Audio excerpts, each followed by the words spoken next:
Di sebuah desa kecil yang subur, hiduplah dua orang dengan nasib yang sangat berbeda. Yang satu bernama Raka, seorang petani miskin yang hidup sederhana bersama istrinya. Yang lain bernama Dharma, saudagar kaya yang memiliki sawah luas, banyak pekerja, dan rumah besar di tengah desa. Setiap pagi, Raka berangkat ke sawahnya yang kecil. Ia bekerja keras dari subuh hingga senja. Menanam padi dengan penuh kesabaran, hasilnya tak seberapa, tapi ia selalu tersenyum dan bersyukur. Sementara itu, Dharma bangun siang, duduk di teras rumahnya yang megah sambil memerintah para pekerja. Ia jarang turun tangan, namun selalu ingin menambah hartanya. Ia percaya bahwa kebahagiaan datang dari kekayaan. Suatu hari musim kemarau panjang datang. Banyak sawah mengering, tanaman mati, dan para petani kelaparan. Raka hanya memiliki sedikit beras yang tersisa untuk ia dan istrinya. Di tengah kesulitan itu, datanglah seorang pengemis tua mengetuk pintu rumahnya. "Nak, bolehkah aku meminta sedikit makanan? Aku belum makan sejak kemarin," kata pengemis itu lemah. Raka menatap istrinya.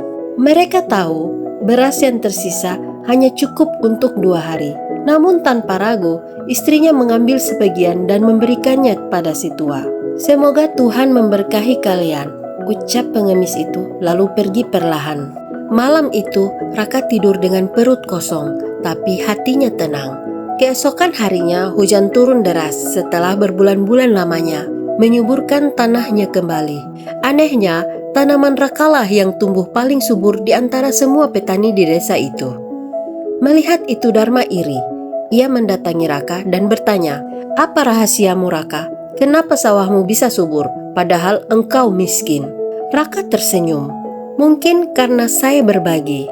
Rezeki itu bukan cuma dari kerja keras, tetapi juga dari hati yang tulus." Dharma terdiam. Malam itu untuk pertama kalinya ia tidak bisa tidur. Ia teringat semua orang yang pernah ia abaikan, semua pekerja yang ia perintah tanpa belas kasih. Keesokan harinya, Dharma mulai berubah. Ia membantu para petani yang kesulitan, membayar pekerjaan dengan adil, dan bahkan membuka dapur umum untuk warga desa. Si kaya belajar tentang kasih dan kepedulian, sedangkan si miskin menunjukkan bahwa kekayaan sejati tidak selalu berupa harta.